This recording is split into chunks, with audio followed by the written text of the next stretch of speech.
Hello, everybody, and welcome to Play Some Video Games, the only gaming podcast featuring more bacon than a Jim Gaffigan special. It is I, your host, Kevin. With us this week in the PSVG studios is Jason. Hello, Jason. Hello, sir. And, of course, we have Donnie. What's going on, fellas? And last, but certainly not the least, Kyle, sir. How are you? I'm quite well. Excited to be here as always. Woohoo! So then, speaking of then, Kyle, why don't you just kick it all off and tell us, what have you been up to? So, I didn't really think I had been doing very much, and then I started putting together some thoughts about the games I've played in the last 2 weeks. And I've actually kind of played a lot of things. Still putzing around in No Man's Sky. I don't know if I would ever sit down and deep dive into this game for a 4, 5, 6 hour play session, but I enjoy dinking around for 30 minutes a night here and there. Making some slow progress, definitely not as far as Seth is, but I'm enjoying my time with it. So still playing some No Man's Sky. Definitely, again, like I said before, not a perfect game, but I'm still enjoying my time there. I also took the opportunity to download Bound, which was the last game in the PlayStation's Play promotion, so their kind of summer promotion for indie games. It's a really, interesting, I guess is a good word to say, game, using the term game loosely. It's very beautiful. The art direction in it is very unique, and it's a cool game to look at. The problem is that it is a platformer with really mediocre at best controls.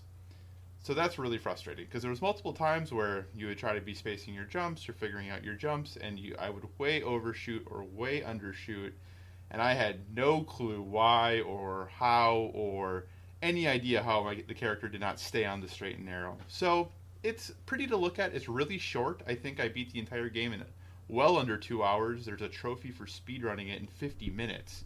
So it's definitely a short game. It is very, very pretty. I think it does some cool things, and it definitely is another one of those games that pushes, our game's art, and it pushes that envelope. So I enjoyed my time with it, but like I said, for it being a platformer, the controls were just not what I wanted them to be. It has kind of an interesting story, I suppose, but I feel like in some ways it is kind of shoehorned in there a little bit to serve how they weave all this together. So it's pretty cool. I mean, if you like the look of it and you want to experience that more, I would definitely encourage you to check it out. If you don't like the look of it, I probably would avoid it. It's not going to bring you anything else if you don't think the art direction is cool, or that playing a dancer and getting to dance all over the place would be cool. I enjoyed it. Not quite as much as Abzu. It sounds like talking to Seth, that Seth maybe have enjoyed this more than Abzu, but, to each their own. So, cool experience if you like the art direction. Otherwise, you might want to wait on that one for a little bit. I played some of the Titanfall 2 tech test. As a PlayStation owner, I always thought Titanfall looked pretty sweet. So when they announced the tech test, I was like, hey, this will be a great opportunity to jump in, check it out.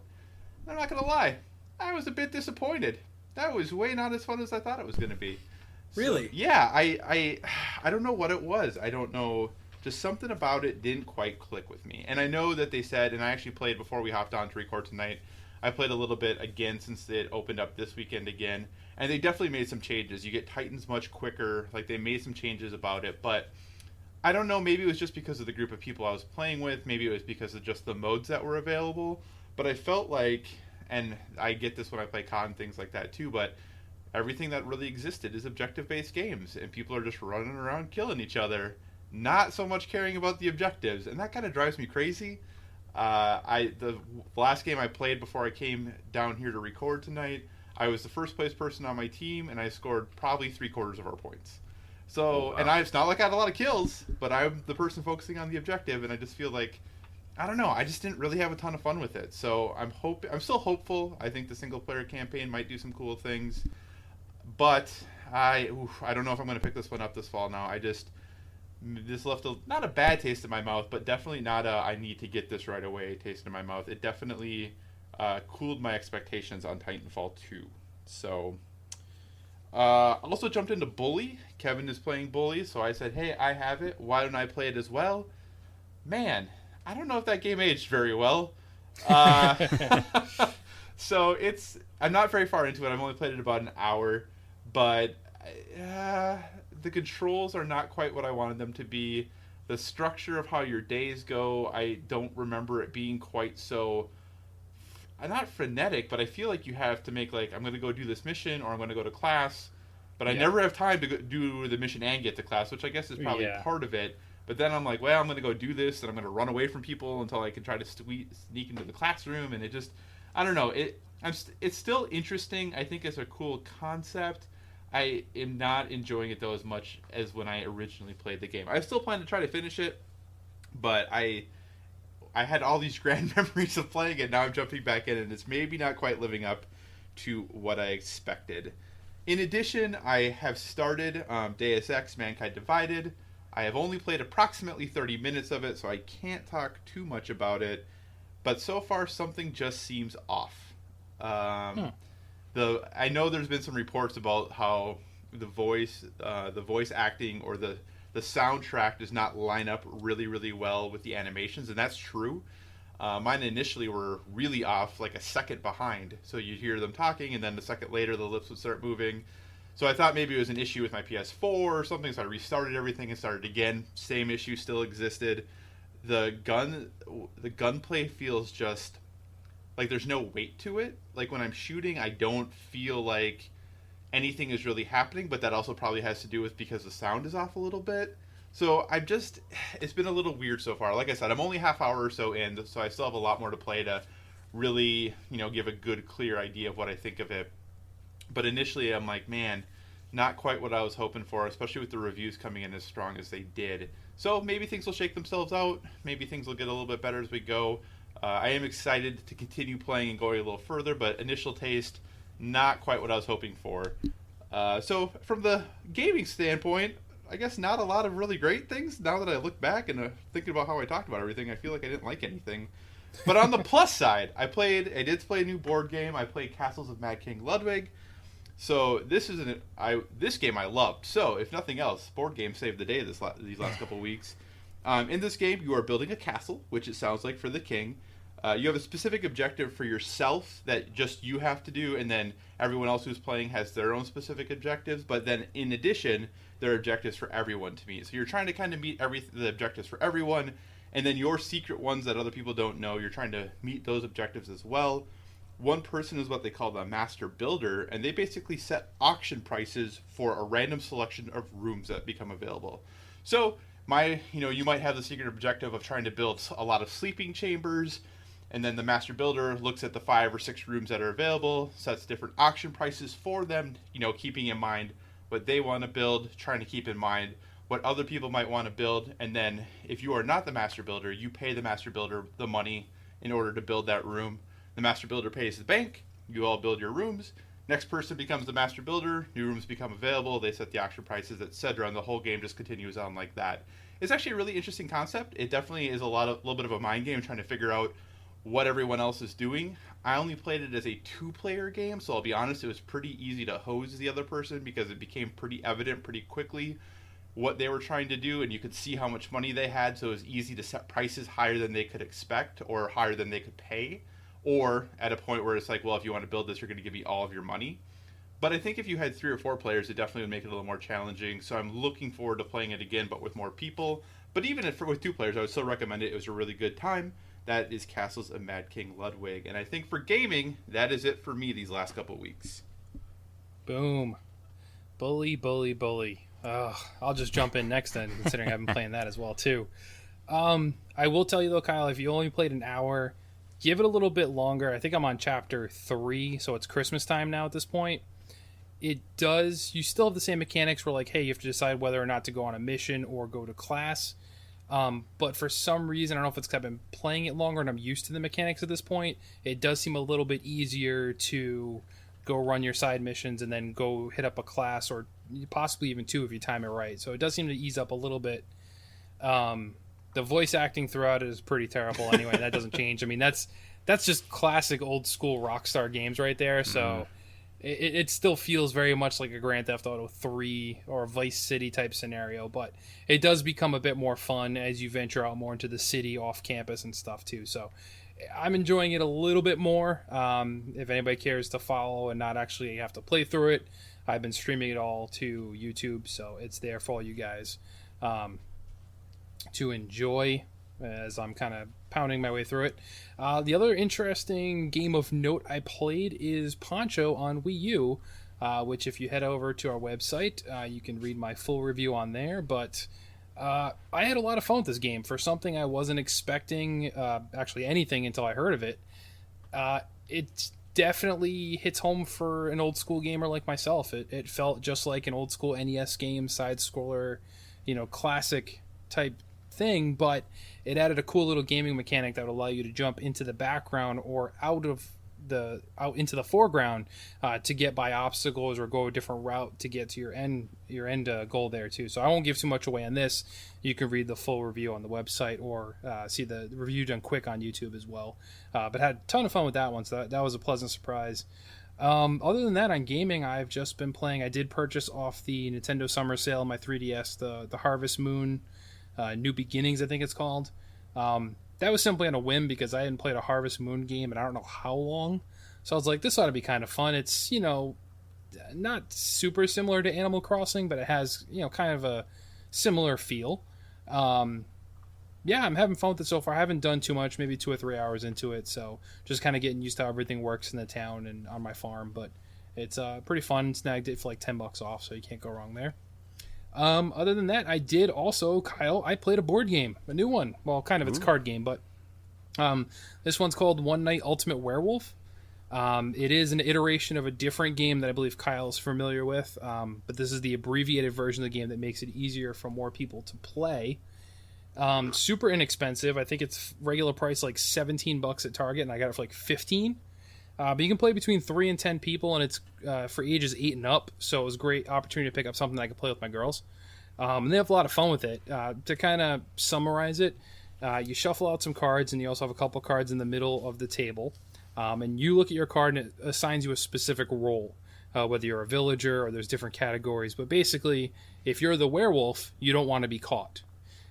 So then there's this cool little app you can download that actually narrates the game for you, so that depending on what character you are, when it's your turn, it will tell you, okay, werewolves, open your eyes. Everyone else has to have their eyes closed throughout the game, so it'll tell you when your character comes up to open your eyes, perform your specific action, and then close your eyes again. And then once everybody goes through, everybody kind of takes a vote and tries to vote who the werewolf is. And if the werewolf gets caught, the werewolf team loses. But if the werewolf is not caught, the werewolf team wins. So it's a lot of fun. It's very simple, but something very, very different than something I've ever experienced. But the whole app and narration of it make it a lot of fun. So maybe if I can figure out a way, I can stream some gameplay of it with the kids. But it's a lot of fun. Like I said, it was only $15, so I totally bought it on a whim, thinking, well, you can play with a lot of people. It's age appropriate, and it was cheap, so let me give it a shot. And I was very pleasantly surprised by it. But once again, it's One Night Ultimate Werewolf. It's super cheap at Target if you go there, and I'm sure you can get it on Amazon and stuff too. But that was it for me this week. So let's head on over to Jason. Sir, birthday boy, how have you been? What have you been up to? Birthday boy? Well, sort of. I mean, since the last time we spoke. I did survive a tornado, so I mean, there is that. Yeah, now. Well, let's see. It's been a couple weeks. I have things to report. Right when you guys were recording the last show, I was probably playing Metroid Prime Federation Force. As the birthday comes around, it's like, here, have money for your birthday. I'm like, oh, why, thank you. And then it's like, oh my gosh, surprise. I can buy things for myself? What is this? This is a new experience. So then I carefully hoard this money, and against better judgment, I've took a leap of faith on Federation Force. And let's face it, I mean, this is a game that's much maligned. There's arguments that can be made on all sides of it. I just look at it as a game I want to play.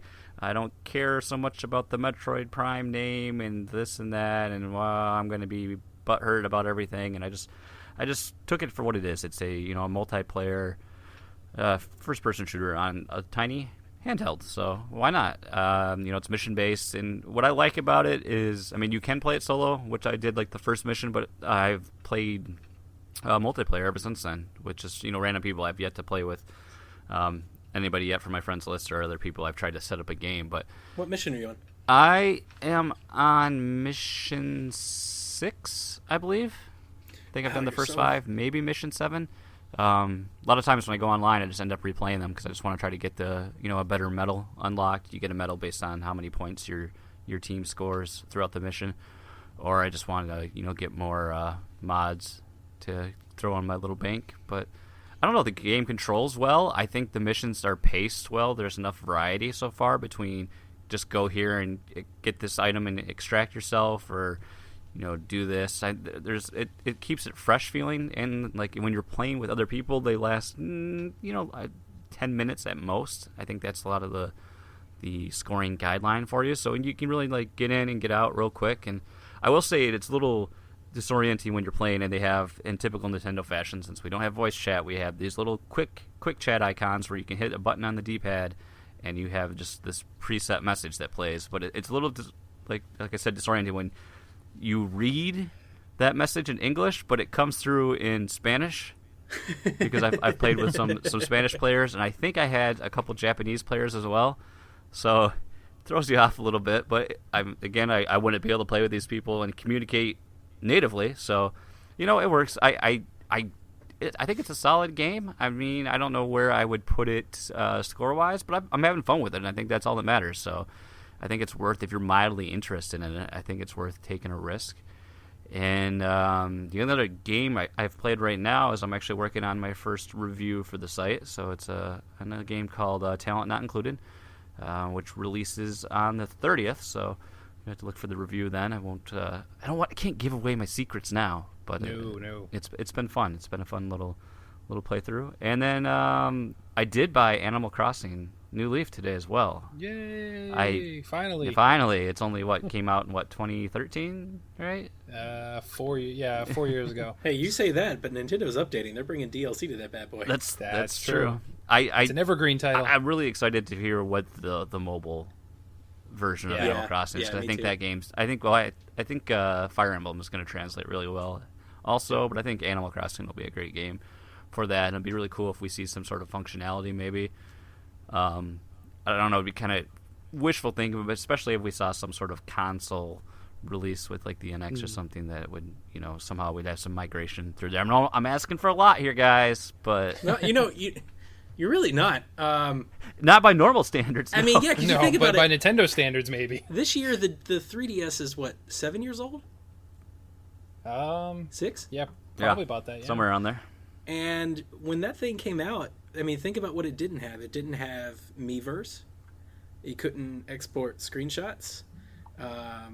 It couldn't do all kinds of things. Like, they've added a lot of cross functionality to it. The store has gotten better. The NID implementation, social sharing, right off of that bad boy. So, if they wanted to make Animal Crossing the mobile app talk with Animal Crossing New Leaf, I think they could. They could do something. You can play Smash Brothers on Wii U with your 3DS, for Christ's sake. That's true. I have to say, going back to Metroid as well, though, Federation Force, that game, like, if you're like, I was my 3D mode was kind of screwy the other day, and I had to clean the camera and I had to recalibrate it, but it was giving me like Tourette's because it kept tripping out on me. But when you're playing that game with it off and then flicking it on, that 3D just adds such another dimension to that game visually. Yeah, it does. I mean, it does. It's just a nice little feature on that console. So I haven't fired up New Leaf yet because I didn't want to get like sucked into it. So I've got that downloaded, and I mean the only other thing really that I've been focused on a lot, I've been really consumed with *Halt and Catch Fire* on Netflix, an AMC drama. I'm like, I watched the first season a while back, and the third season's just now starting to air. And I was like, I wonder if I can catch up in time. And it's like, no, I'm not going to be able to. Well, then I started season 2, and it's like every episode I'm like, I have to watch the next one. And I definitely need to get that vibe from season 1. But I love, it's a period piece. It's set in the 80s. I love the tech startup thing. And plus it's got this awesome soundtrack too. Not so much like during the actual episodes, but at least they have like in the intros and the outros, they have this awesome, very synth heavy, almost Stranger Things-esque, which I'm apparently all into like 80s sounding music now because I've made playlists on Spotify, and it's a good time. But other than that, I am happy to report I've only managed to play like 2 games of Awesomenauts in like 10 days. So I mean that's progress, guys. I'm weaning myself off a little bit. It is. You got stuff to play now, so. It's an amazing concept. I mean, it's not like we use just a Netflix machine now, but I mean, Yeah. pour some out for our lost homies. Anyway, so Donnie, other than the last 12 hours, because we all know what you've been up to, how's things been going for you, sir? Listeners, I apologize for the experience that you had navigating to playsomevideogames.com in the past 48 to 72 hours. We went through our first, I don't know, you call it a crisis? Yeah, I think so. You're the person growing pains. You're the one who works in emergency management. Wouldn't you tell us whether it's a crisis? It's true. It's definitely not a crisis in that aspect. But we went through our first challenge as a staff the last 72 hours when our website apparently fell under attack. Some hackers turned all of our links into redirects, and considering that we were on a very cheap hosting plan, that brought the site down to its knees. So we rebuilt it. In the past 12 hours, we rebuilt it. It's going to take some time, a couple weeks, for us to fully restore everything that we've done in the last 8 months. But we have the site running. It is on new hardware, new platform, new service with much more security. So some expenses were made, but PlaySomeVideoGames.com is back better than ever. And I, for one, am very excited and proud of my hard efforts because the site looks great, guys. It looks really good. So It does. Come check it out. Come visit at your next convenience. And comment, leave us a line, drop a little comment in one of our posts or articles, and let us know what you think about it. On the gaming front, I'm playing Metroid Prime Federation Force with Lacey. We haven't played together yet, but we were planning on it Thursday, and then the site just came under attack. So I've only played through 2 missions. I have not played online at all. My second mission took forever. Yeah, Jason. that's the worst one because you got to go do all those 4 separate ball rolling things and. Man, when you jumped into that, after you did the second ball rolling thing and like you got into the bridge, did you? Like I sat there for like 20 minutes, like trying to figure out how to cross that bridge. I didn't realize you had to keep shooting it. That's the choice of online. You just ride the wave. But I like the game. It is a good game. The controls are really good. Although I will say, like Splatoon, I find it easier to play if I'm standing as opposed to sitting. I use the motion controls, so I hold the right trigger down and I move to aim because it's really fast and snappy. But to do that, if I'm sitting, especially if I'm sitting like in a couch or a chair with my back, my range is limited. So for some odd reason, I play Splatoon the exact same way. So if you want to have a funny thought, every time I play Splatoon, it's me standing in front of the TV. I can't play it really sitting down. But, Jason, you hit on how good the game looks in the 3D mode. And that visor and the depth, I mean, that's total Metroid. Yeah. It really hits that feel. And you can say what you want about the mechs. I haven't played with other people, so I don't even get to see them.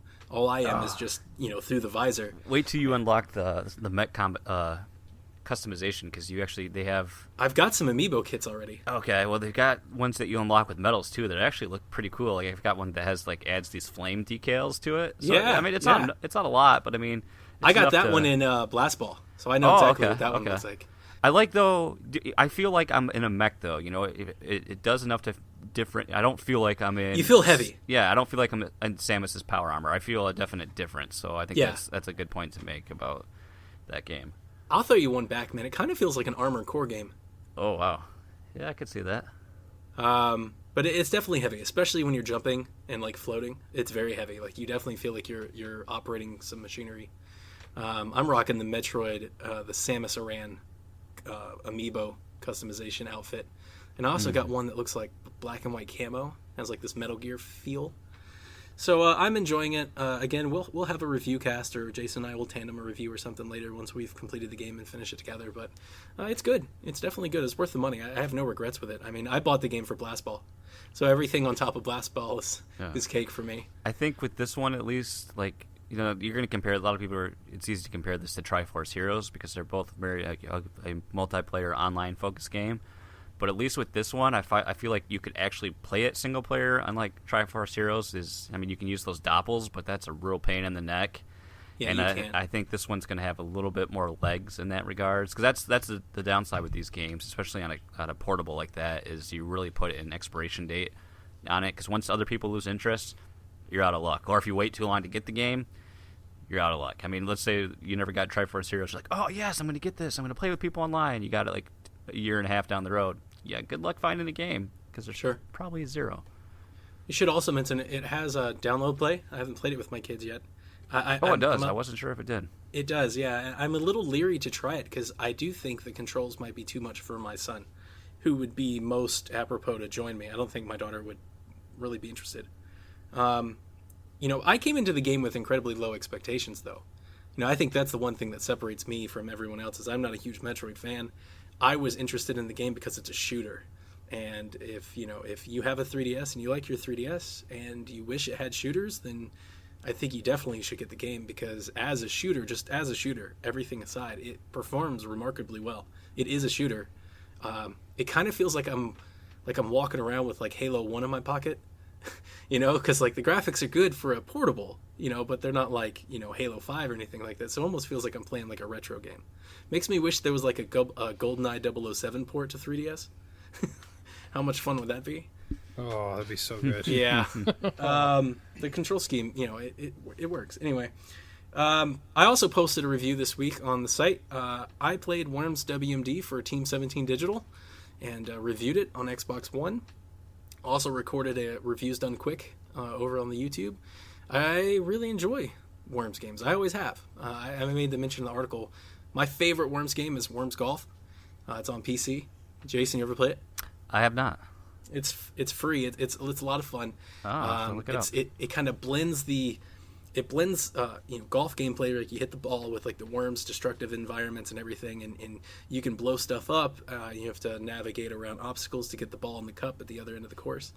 So it's great. And Worms Armageddon back on the day in the PC. The Worms games on 360 and PS3 kind of sucked. Because they used to. Has anybody played a Worms game? It's just me here. I've played one. You guys realize this game's been around for 20 years?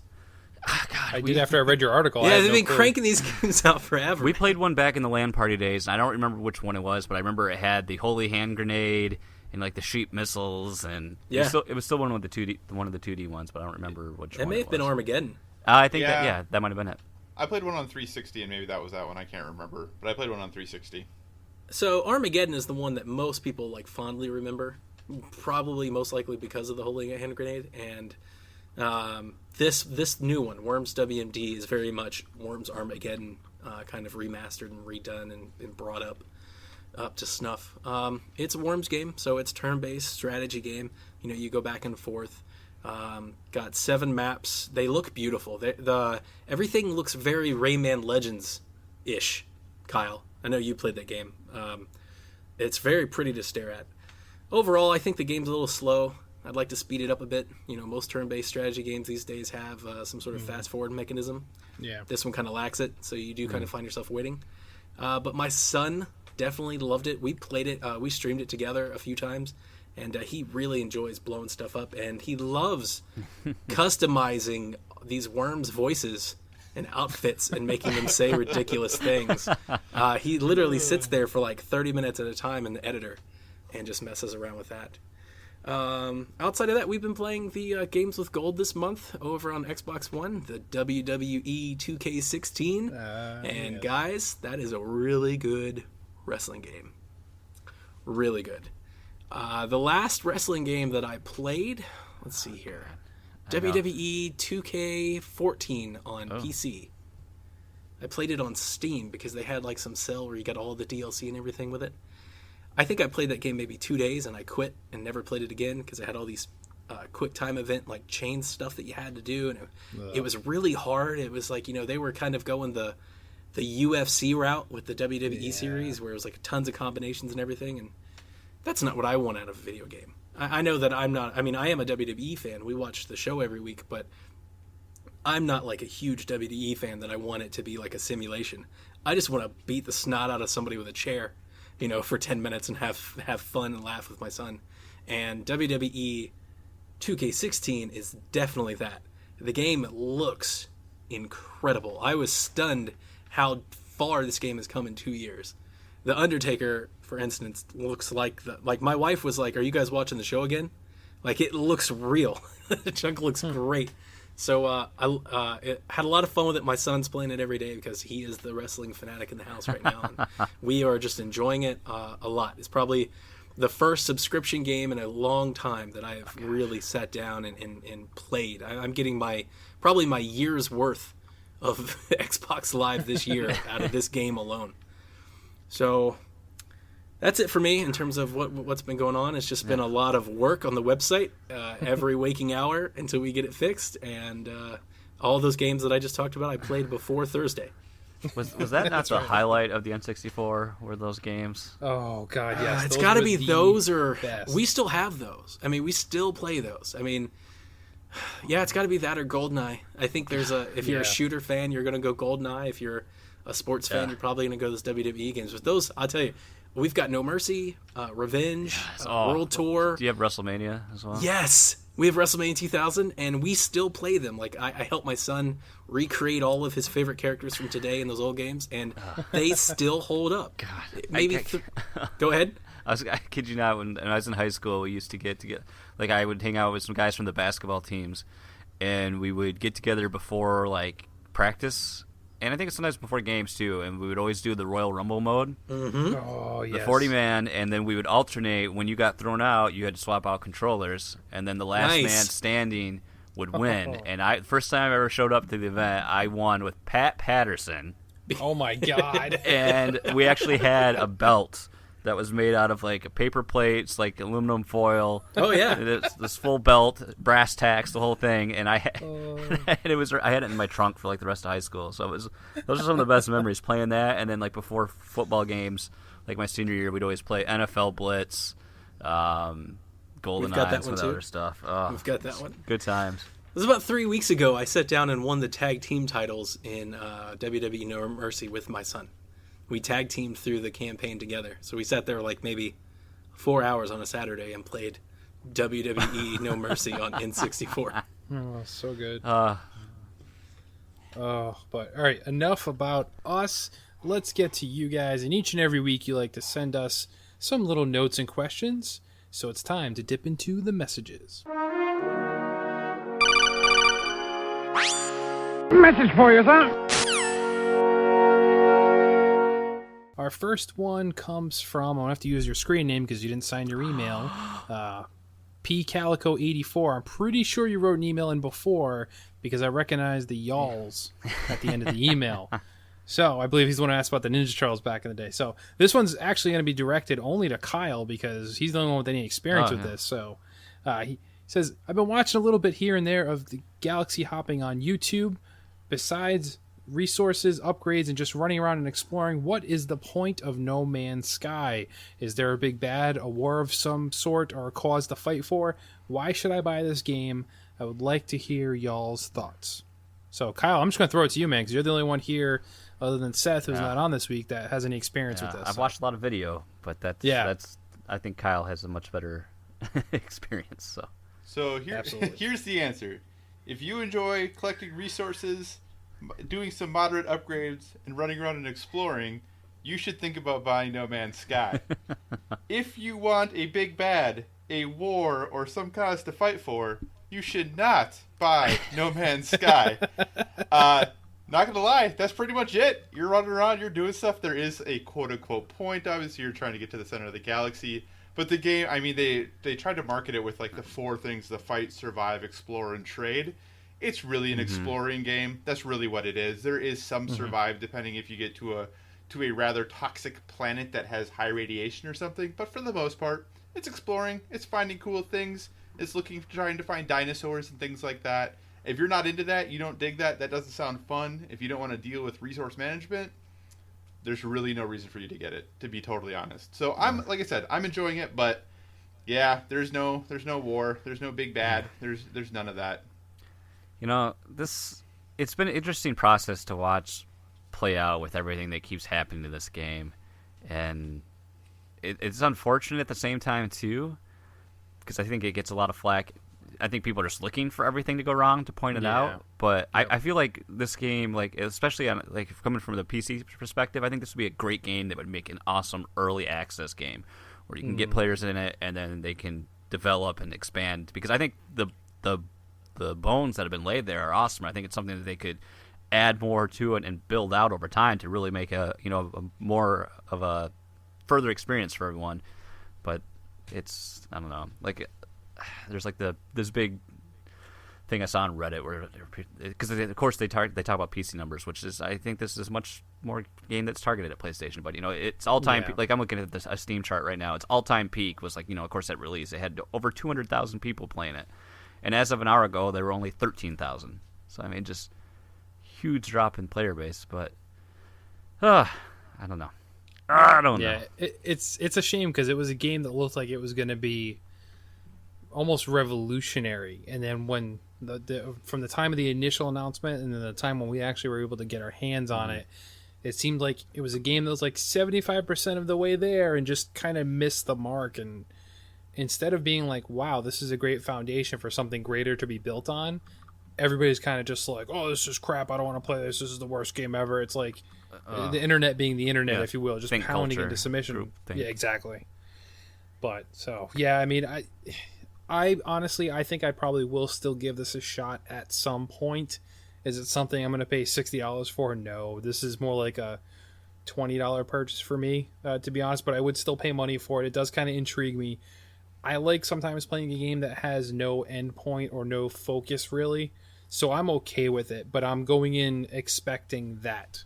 I'm not expecting it to be something much bigger and something much more grandiose where I have to worry about that. So, well, I think Kyle, did you have any bugs? I mean, have you had any of the crashing on your? I haven't had any issues. I haven't had any issues. Everything has operated really smoothly for me. I mean, obviously, I've had some texture popping and things like that, but I've had no crashes, no serious issues. But I think, Kevin, you really hit a point in the sense that, in some ways, though, this is really a revolutionary game still. Yep. How the game was created and everything that it did, I think there is nothing else that's like it. Now, one might argue that having a little more intentionality behind what you do might deliver a better experience, and that's a completely legitimate argument that bigger does not necessarily mean better. But I think there is still, this game still does some things in ways that no other game can. The sense of feeling alone, the sense of not necessarily knowing. And you're right, people might, since it is so vast, there are people who have had a much better experience just because of, in some ways, randomness and luck. The planets they've discovered have been way cooler and way more interesting than some other people who have just gotten crap after kind of boring, similar-looking thing, Yeah. I actually had the really kind of cool experience of the other day. I stumbled upon a planet in a solar system that were already discovered. So someone had already been there. Oh, wow. So, cool. I landed on their planet and was running around, and they had named some stuff and discovered some things, and then I was able to name some stuff and discover some things. So it was kind of cool that, it wasn't just me who had found this. It was some other person who had been there before me, and we had kind of, found some things together. But there was one part where there was this small little animal that I was chasing around because I was trying to feed him because I wanted him to lead me to some cool resources. So I'm chasing this thing for like 5 minutes. And my wife's like, "What are you doing?" And I'm like, "I'm chasing." I want him to love me. That's exactly. I just want him to love me. I was like, "I'm chasing him to feed him." She's like, "Why?" And I'm like, "Well, he's kind of cute. He kind of looks like a dog, and I'm going to give him food." And she's like, "Well, but why?" And I was like, "Well, because I can. I mean, I don't know. Like, why else am I doing this? Leave the thing alone." Like, so. And pretty soon I got frustrated and really wanted to shoot him, but I didn't because he just kept running away from me. But, so it's one of those games. I think you're both right, though, that if they do what they say they're going to do in the sense of this game is going to get continual updates, and it already has. Like, things have changed. You can now fly your ship underwater. You can, which, whether that's useful or not is, up to everyone. But if they continue to update it at the rate that they are, and they continue to bring in the things they've said they want to bring in a year, this game could be totally different than it is. And you're right. Yeah. It might be a situation where calling this early access or initial access or something like that may have been a better idea because it probably would have at least attempted to temper expectations a little bit. Because Hello Games, they were pretty stoked about it. And they were definitely talking about it in really grandiose terms. I think Sony made it a little... Yeah. Well, no, quite a bit worse, though. I think Sony was definitely probably overpromising a little more than they should have been. Yeah. I have to say, I've watched the two worst videos I've watched is one from Jim Sterling, one of his Jimquisition videos, and then Yahtzee had one of his most what's the name of his zero punctuation. Wow, blah blah blah. I can't talk, and they drove home the emphasis, and they had to really call out Sean Murray about all his interviews or the appearances that he had. It's like, oh, so will you run into other players? He's like, well, yeah, but it's not ever going to happen. Or then, well, can you customize your player model? I mean, or what you look like, and well, only another player will be able to see your player model and what you appear as, but that isn't possible within the game. So they showed these. I mean, it was very much, from a specific viewpoint, but specific interviews with him where he was asked a question. You could knowing what you know about the game now, and you watch how he answers the question, you can tell he really wants to say no, but it's like, I have to say yes. And it's unfortunate. I wonder if they got a lot of pressure from Sony to get the game out, especially after that first delay and how all the pitchforks and fire came out at that point. I don't know. Yeah. It's game development. It's not a fun thing. No, it's true. And this might be a title that, well, like Kyle said, like a year from now, could be something totally different. I mean, you look at Destiny when it first came out to what it is currently, even is drastically changed from what it was. So you never know. But to move along here, the only other email we got in this week was from Derek, and he wants to know, now that the PS Slim has been leaked out, how do you feel about it? Does it stack up to the Xbox One S? And basically just what do we think overall about it? Geez. So for me, seeing it was extremely underwhelming for me. I mean, I don't really know what you could have done to really change the design of it anyway. I was never excited about this announcement to begin with because, I mean, I have a launch PS4. It works fine. There's nothing significant to make it be like, oh, I need to get this new one. I'm more interested to see what comes down the line with the upgraded one.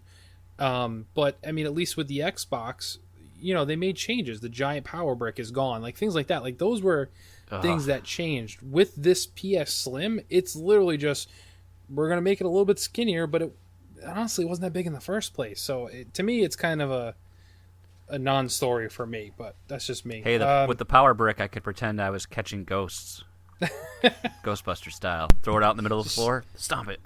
He's in there, right? So I don't know, Kyle. What do you think? Well, this was going to be one of my news stories, so I'll just say briefly. I think that a lot of flack has been given because people think it's ugly. My consoles all sit in a black entertainment center. I don't ever look at them. I really don't care what they look like, so that's not a huge deal. I think in the short, does it stack up? Well, from what the specs sound like, no. It doesn't have a Ultra HD player in it. It doesn't do 4K, so no, it doesn't stack up. So is it going to be smaller? Yeah, probably. But if we're just looking purely on specs as far as is this the thing that's supposed to compete with the S? Well, in the essence that the OG Xbox One is going away and likely the current PS4 is going away. Yeah, I guess they're supposed to compete. But does it as far as from the spec standpoint? Might run games a little bit better, but in the most part, no. It really doesn't. It's funny, too, and we'll throw it to you in a second, Donnie. I know you're probably foaming at the mouth to talk about this right now, but it's just one point that literally just popped in my head as Kyle was talking.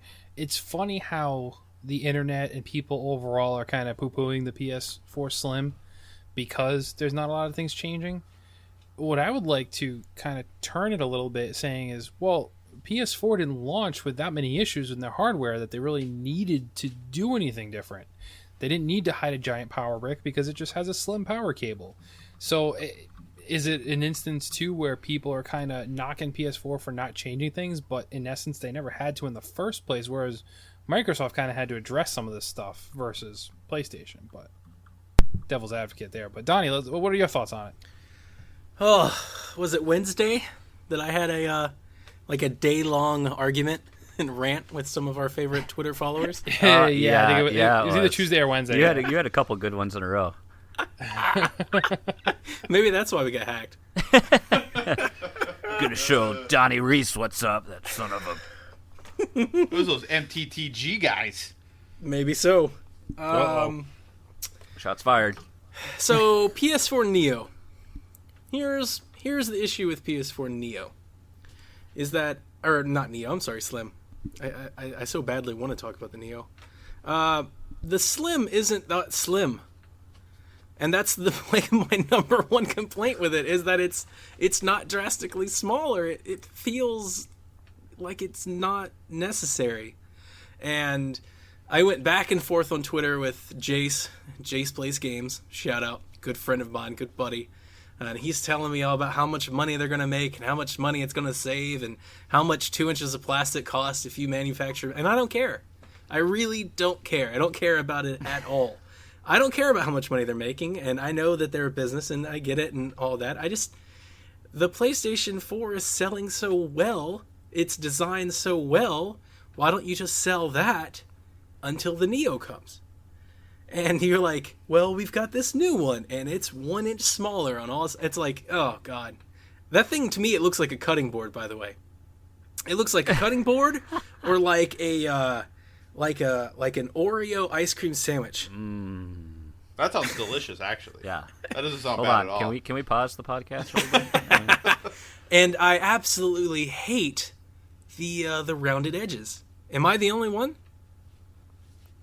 I'm with you. I actually like the sharp look. Yeah. Of the old one. When I saw this, I'm like, this just seems odd. I don't know. I need the edges. I like the matte plastic, but I've got the PlayStation 4 faceplates and cover plates and stuff.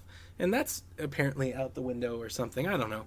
It'll be cheaper, and people will, and when they announce it on September 7th, they'll go, see, Donnie, this is why. Because it's, $199 or $249. They could cut the PlayStation 4 now to that price.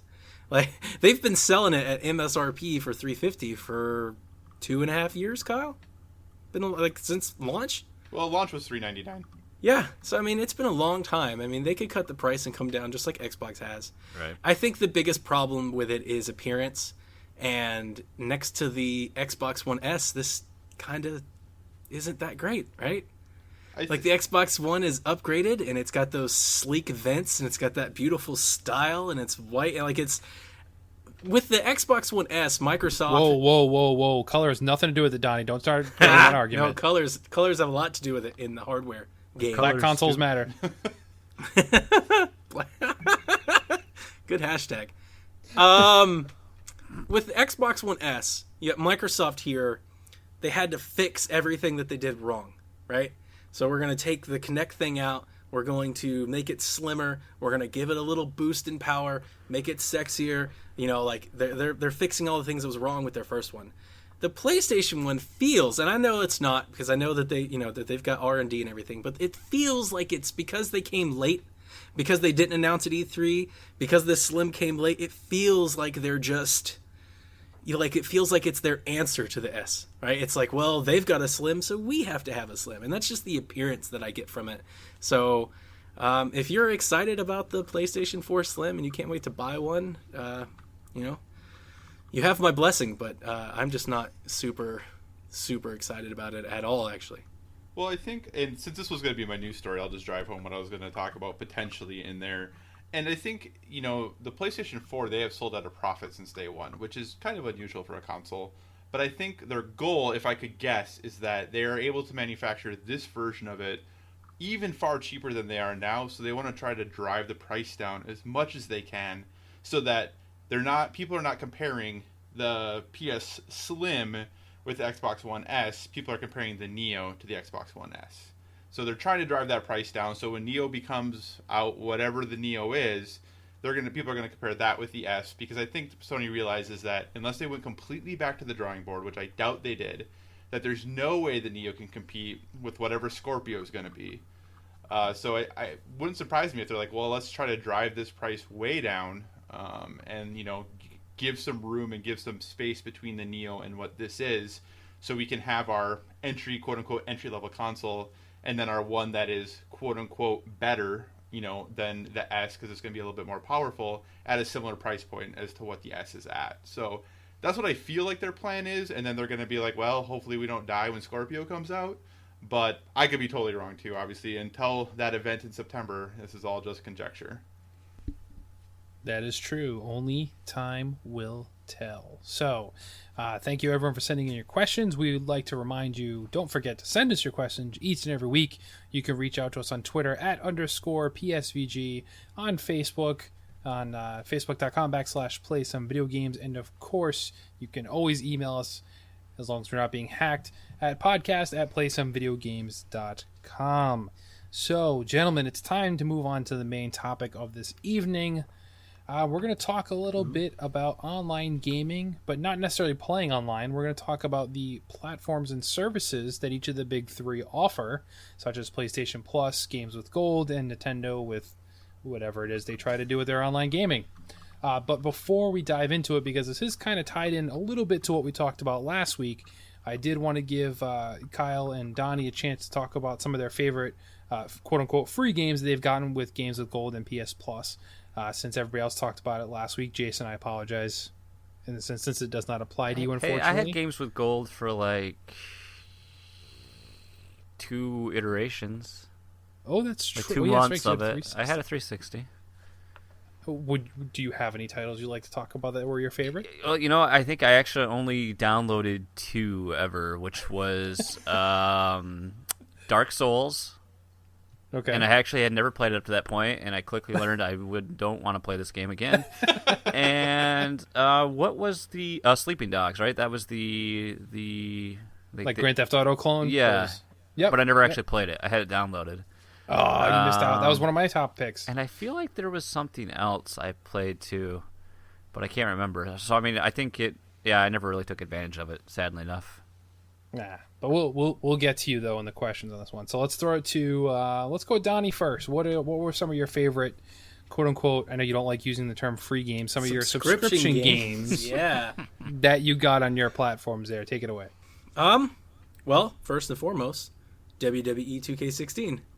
It's been a long, long time since I have sat down with one of my subscription games and actually played the game. There's some that come out and I'll download them and I'll jump into them for like an hour or so and I'm like, this is cool, I'll come back. But I rarely dive in and play the majority of these games. And I'm already doing that with WWE 2K16. A few that come to my mind immediately. Infamous First Light on PlayStation 4. I'm a huge Infamous fan. Great series. Probably my favorite PlayStation series, that and The Last of Us. And Infamous First Light is such a great experience into that game, and it's bite-sized, and you can get through it in a weekend, and the fact that they put that up, I really like that one.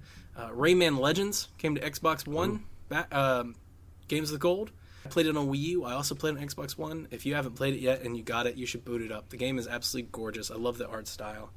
Trying to think if there's anything else that I missed. I had one. I should have wrote them down. Oh, Valiant Hearts. Ah, that's a good one. Yeah, Valiant Hearts. Really fun. Point and click, adventure game. Really good story. Beautiful visuals. I really enjoyed it. I beat that one. That's one of the few subscription games that I actually completed. So those are mine. There you go. Kyle, how about you? I know you have a list prepared. You did your homework. I did do my homework, and it was interesting. Sorry, I was coding. Donnie, you're excused. That's okay. I will say, while I was putting together my notes for the show, I was listening to the last week's show, and I had already done my notes for this by the time you guys got to this point, and the 2 games I had listed were Outlast and Transistor, both of which were talked about last week. Outlast by Kevin and Transistor by Seth. So those games, exceptional games, both great options, but since they were talked about, I decided to add 2 more. One of being Resogun. Folks over at Housemarque, they make great games. I love everything they do, and having this as one of the first PS Plus games for PS4 was a great way to get people to play this game. It's an exceptional game. I love any game that challenges you to get better, and that the only excuse you have is if you die, is that it's your fault. You made a mistake, you messed up, learn from it, get better, come back and do it again. So Resogun, great little game. Everyone should play it if they have a PS4. Still, I think, one of the best games on PS4 without a doubt.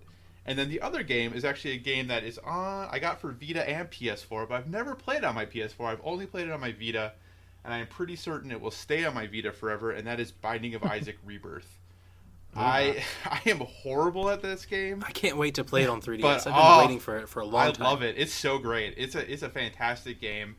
It's a little quirky. It's a little weird. Fighting poop is always an interesting, Yeah, thing. it's very weird. But man, I just really, really enjoy it. It's half of the team that made Super Meat Boy.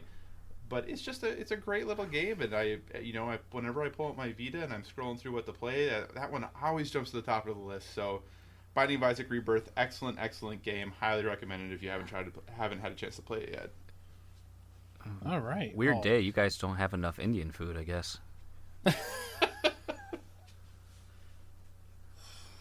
Oh, the poop jokes are rolling. I didn't get the joke. Oh, fighting poop?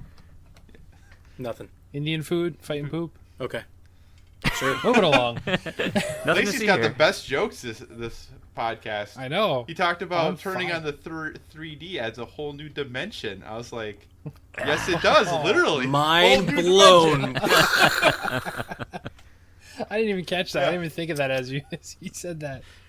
Oh, all right. So keeping the focus on Mr. Lacey then. So the first question on this whole online strategy thing is going to go to Jason. So Nintendo hasn't really changed anything online or announced of any changes yet. Obviously, with the NX coming online, things could change. But for now, most games have limited, if any, online capability so far with both the Wii U and the 3DS. However, more and more titles are starting to come out now, like Federation Force and last year's Triforce Heroes, that rely on multiplayer for a debatable but better experience with these games. But yet they don't even feature a chat function, as you mentioned before. How do you feel about that? I know you talked about it a little bit during Federation Force, but how do you feel about that overall? And would you like to see that changed so that games like these and possibly like a Splatoon could grow and develop off that? Well, it's I can see it in multiple ways. First off, there's definitely been an improvement in how Nintendo, at least either with their servers or maybe it's with their netcode, I don't know. But if you go back to Smash, Smash Bros is probably one of the worst games to play online, just because the way it handles everything. I mean, I've never played more laggy, teleporting, just horrible experiences. Yep. Absolutely. And then with that game, where it's just impossible to play. Even it's I feel like it's challenging though, because I'm like, okay, this guy, I'm going to have to predict where he's going to be in about 10 seconds. So if I throw out if I do it, maybe if I just do a jab here and then a short hop forward air, maybe, but, and then you jump forward to, Triforce Heroes was, it worked, but I'd get disconnected a lot. And so far with Federation Force, out of how many matches I've played, I've had one disconnect. And I blame that because I was on the work Wi-Fi. So I feel like they were getting a little bit better on how they implement things. Splatoon, I almost always had really good performance, but I mean that's only part of the equation here. We're talking about the voice chat and things like that. I think Nintendo is always going to be hesitant because, and I'm sure we've talked about it, and other outlets have talked about it, because they look at their console and their offerings as for everyone, for the family, for the kids, for adults. They want to bring everyone in. They want to be very inclusive and have a very welcoming environment.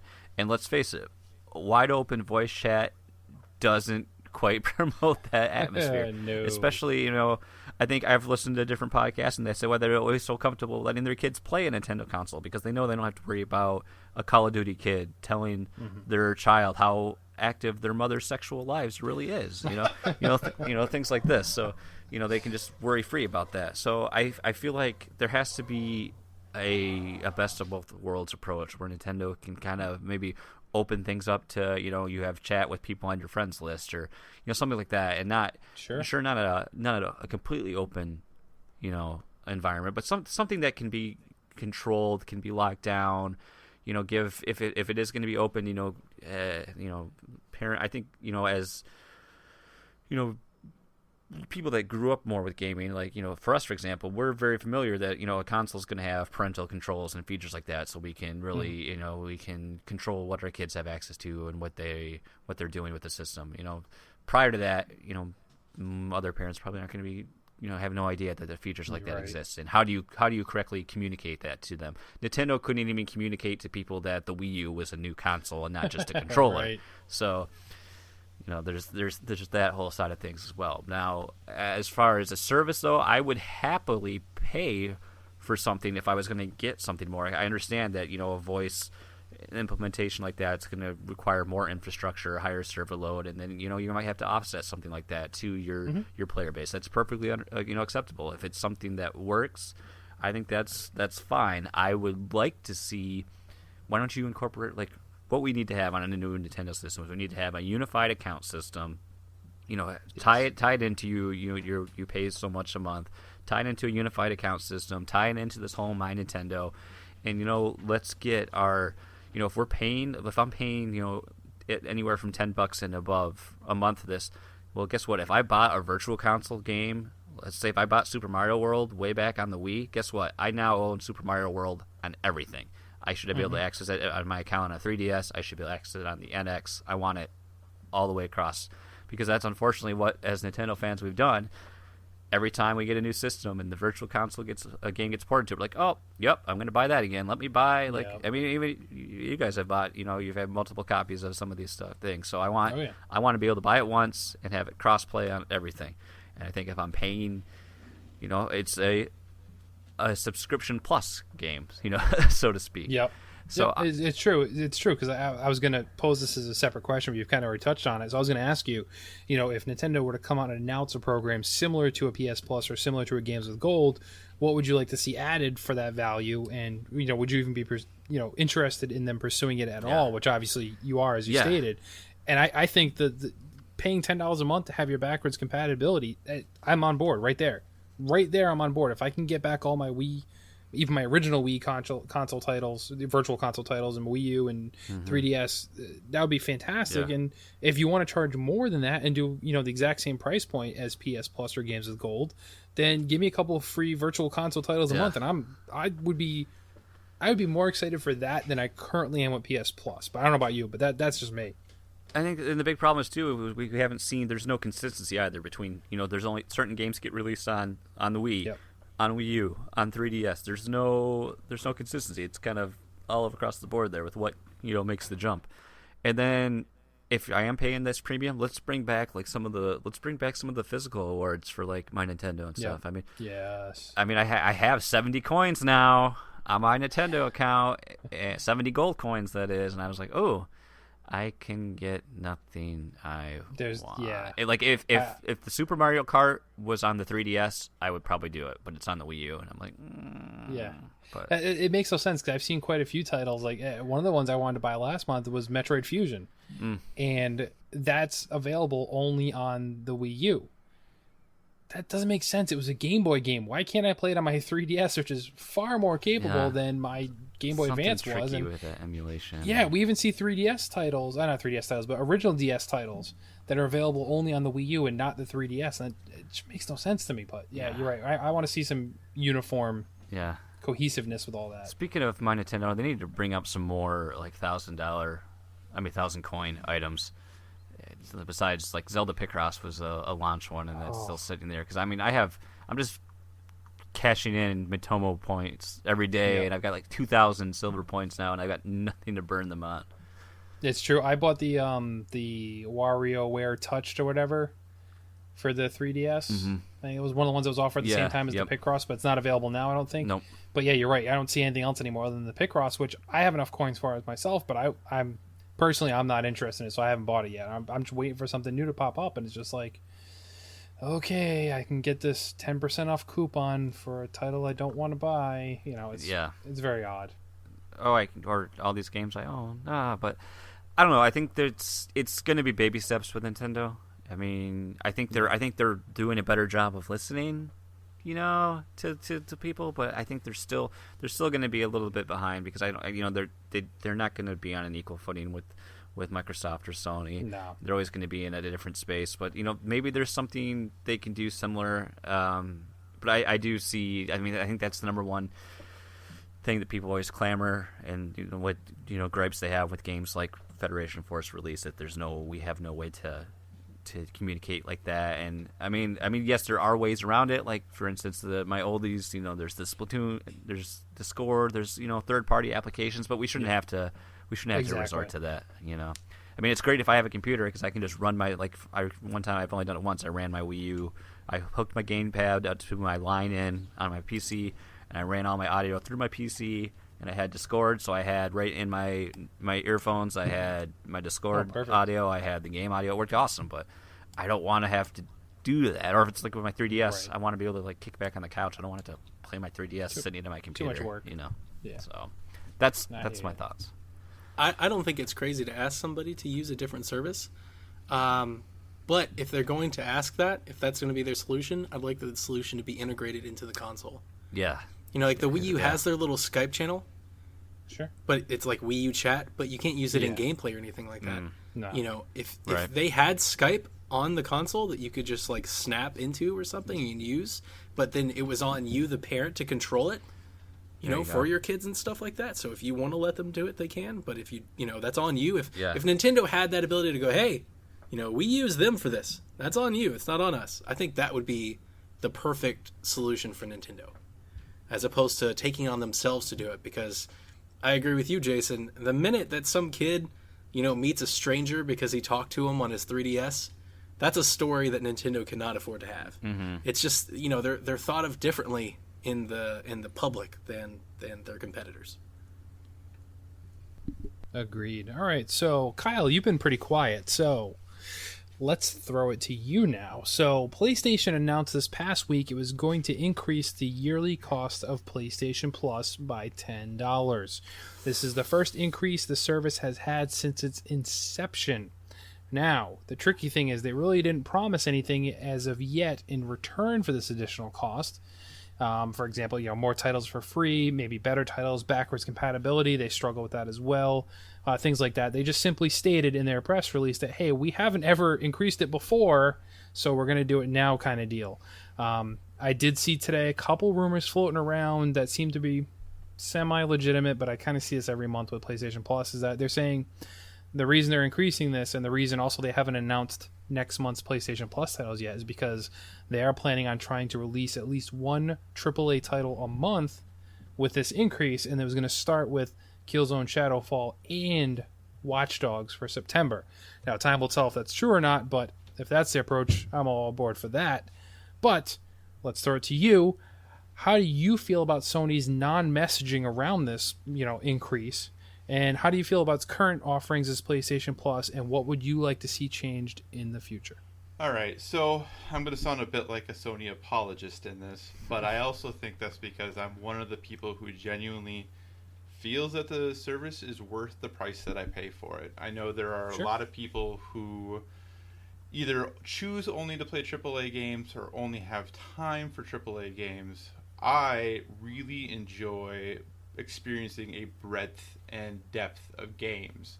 And I think for the most part, PS Plus offers that. Now, I also will say, even at $50, I have never paid full price for a PS Plus membership. I never paid for full price for a Games with Gold membership when I had it either. Mm-hmm. This December, I'll have to renew my PS Plus for the first time since I bought my launch PS4 because I got 3 years for $90 at the time. So, $10 with no messaging around it, honestly, I think it's totally fine because I suspected and in some ways hoped that the reason there was no messaging around it was because at this September 7th press conference, there was going to be some announcements about here's the future of what PS Plus looks like. Now, that sucks. It would have been nice if at that press conference they said, hey, starting in October, it's $10 more and here's what it looks like. But, in order to make those things happen, sometimes you have to pull the trigger a little early maybe than they wanted to. Now, I'll be honest, I feel like Sony kind of set themselves up for this, though. When you look at the launch of PS Plus and the games that were initially offered, they were really good games. But at the time, the service was also optional. Now, granted, it technically is still optional today, but when PS Plus first launched, they had 2-3 million subscribers. Now they're over 20 million. So how much they had to pay a company to get a AAA game, in 2013 is very different probably than what they have to pay a company to get a AAA game today, knowing that all right, potentially 20 million people now are never going to purchase this game from us. So it's kind of one of those things where by setting the bar so high when they did, plus they can't go back and offer any PS3 games they already have, which have been a lot of really good games in the past. They could never add one of those again because people would freak out. So they kind of have set themselves into a really tough position. Now, not saying I feel bad for them about that, but they definitely have kind of put themselves in a place where they're kind of in a no-win situation. They bet potentially the wrong way on backwards compatibility going with PlayStation Now. I do think it would be nice that the PS3 games that they offered, if you could play them through PS Now on PS4, I hope potentially that'll be one of the things that they talk about in September. That'd be great. You know, I think that would be not ideal, but at least a better solution than, you know... Something. Right. Yep. Now, I also am a person, though, who owns a Vita. So I do get 4 games a month. They also arguably offer 6 games a month to Microsoft only offering 4. Granted, if you own an Xbox One, you get all 4 of those. But I think Sony's kind of in this weird place where they have, to themselves, created a separate PS4 ecosystem from the PS3 ecosystem, from the Vita ecosystem. And for them, it's kind of the situation of when do they just cut the Vita and the PS3 loose? You know, like if they did that, they could offer a lot more stuff for PS4, and they have PSVR coming on. So what in the world are they going to do with that? Are people going to expect something from that from their PS Plus subscription?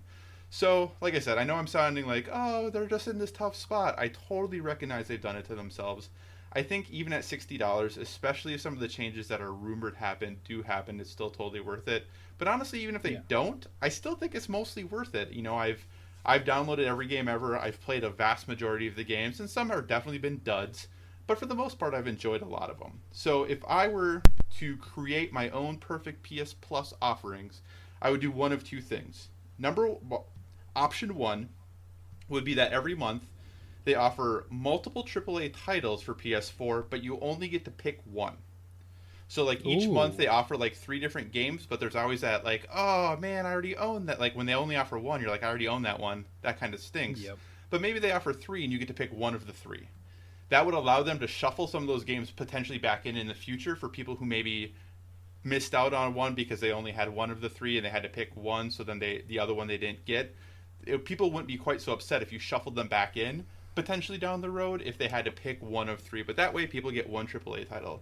I would love to see one digital-only game each month from PS4, so you get the AAA title to make some people happy. You get that digital game that's going to hopefully cost them a little less more, maybe expose a smaller title to people who maybe would not have checked it out. I would love to see them offer one PSVR game a month, offer one PS3 game each month, but allow PS4 players to play it via PS Now, offer one Vita game a month, and then offer one basically like grab bag. So this might be another PS4 game, another PS3 game, a PSVR game. Heck, maybe it's even a movie. You know, just something different that would be that. That would still be 6 things. PS4 players would definitely have, you know, at least 2, if not 3 things they could play if they did that, you know, allowed them to play those PS3 games via PS Now. So I think that would still give them some options in some ways to hopefully start transitioning to that PS4, PSVR future, but not totally cut out the PS3 owners and the Vita owners. Now, alternatively, they could just say, forget it, PS3, Vita, gone. We're going 100% PS4, 100% PSVR, 3 games for PS4, 1 game for PSVR, and they're just going to be higher caliber games. I'd be totally okay with that. Like, I would be fine with that. Even as a Vita owner, I'd be okay with that. I think that if they did that, you'd have a lot of people who are happy, but you'd have a lot of people who would be pissed off feeling like they're Sony's leaving them behind.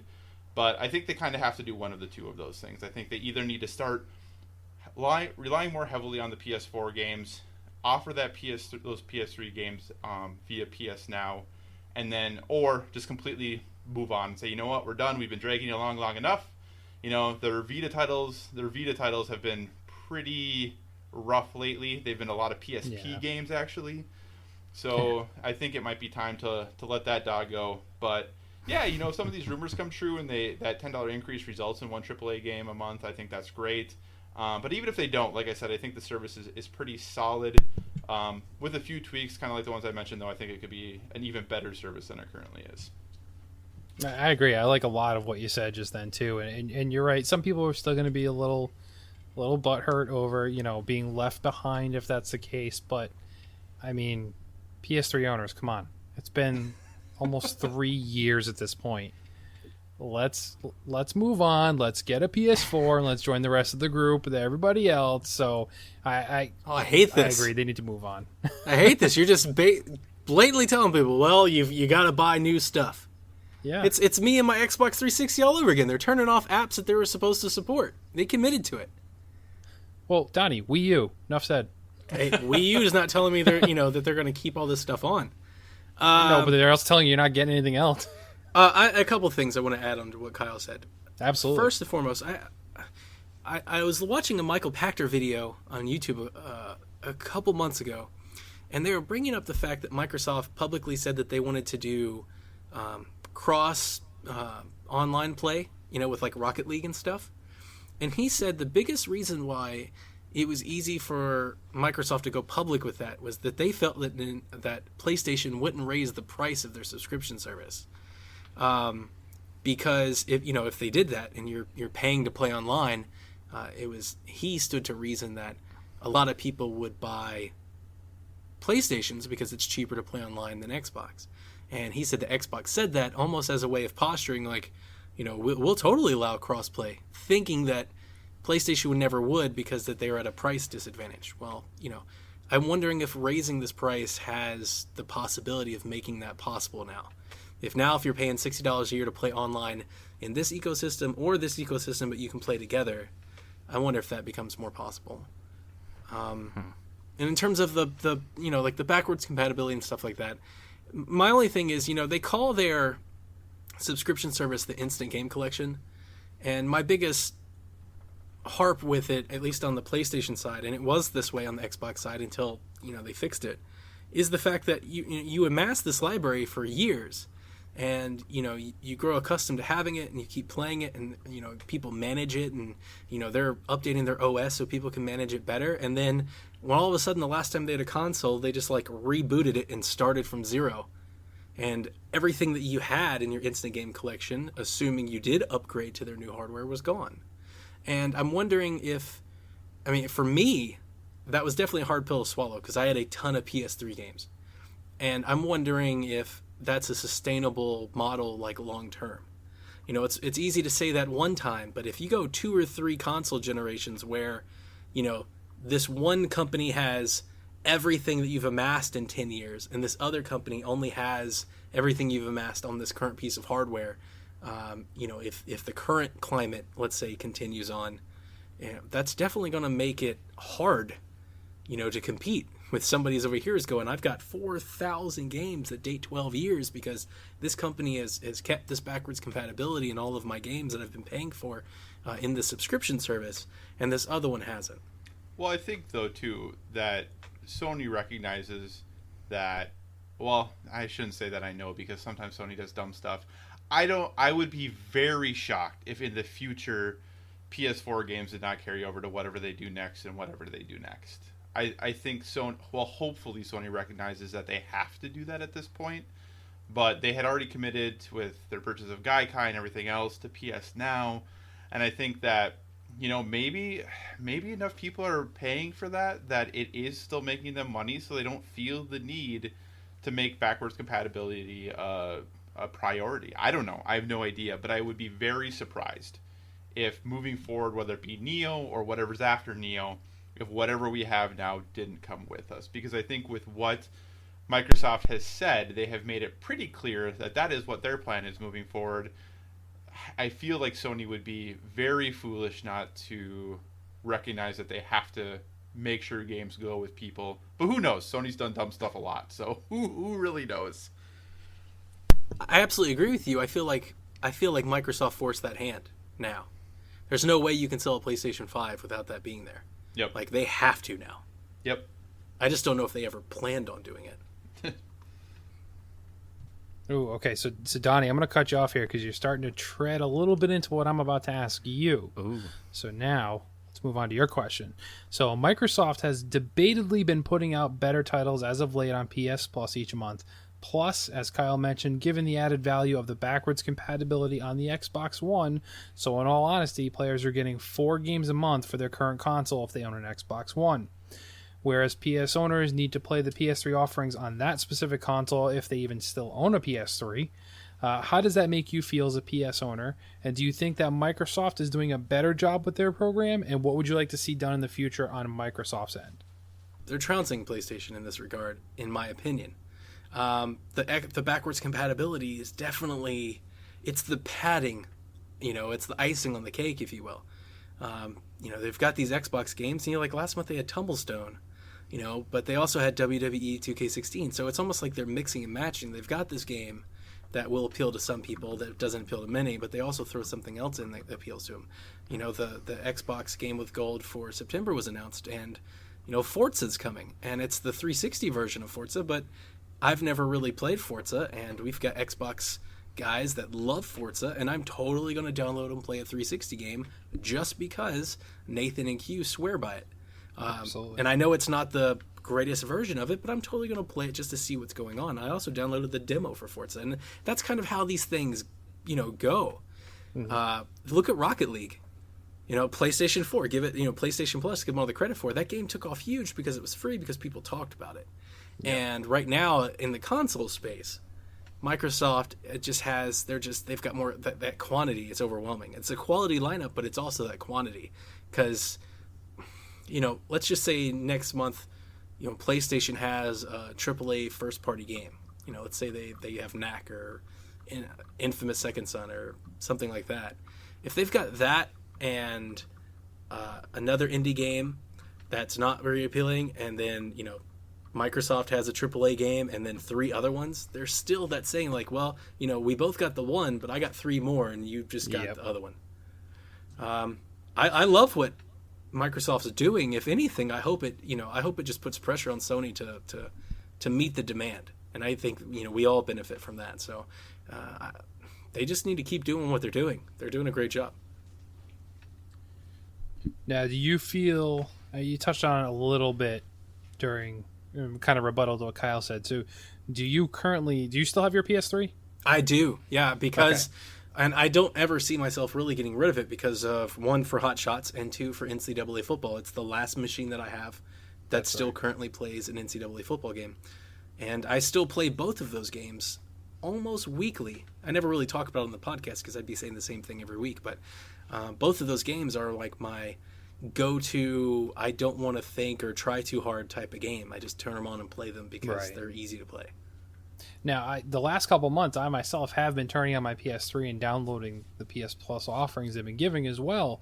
Now, so you still own both, but do you find yourself still downloading the PS3 titles, or no? You just not really PS4, if anything at all? Yeah, not really, because my PlayStation 3 is my PlayStation View, NCAA, and Hot Shots Golf machine. That's really all I use it for. It's those 3 apps. My wife uses it for Netflix occasionally, but she doesn't even really like the Netflix experience on it.